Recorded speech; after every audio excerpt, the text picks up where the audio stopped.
You know, I've been thinking about how different the roles of the president are in Sri Lanka compared to the US. Take the Sri Lankan president, for example. It's quite different from the American system. Yeah, you're right.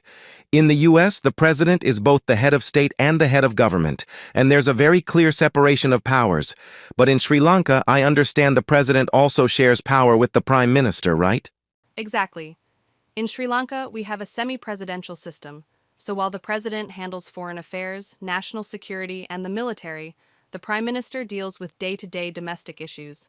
It's a mix of responsibilities. That's pretty different from our presidential system. In the US, the president is the sole head of the executive branch, and we have a separation of powers between the executive, legislative, and judicial branches. The president doesn't share power with anyone else in the government. It's all about checks and balances.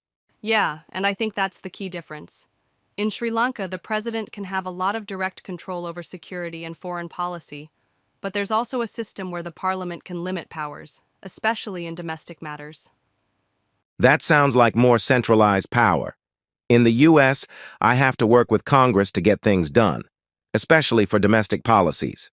We don't have a prime minister or any similar role. I think the real difference is how the two systems balance power.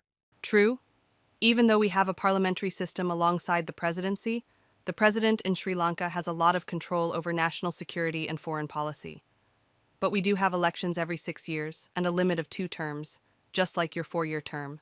Yeah, our terms are 4 years, but we also have that fixed election cycle. I guess the big difference is that I'm directly accountable to the people, while your president has a more collaborative relationship with the prime minister and parliament. Exactly. Both systems aim for a stable leadership, but we go about it in very different ways. The Sri Lankan system blends presidential and parliamentary elements, while the US is more strictly divided between branches.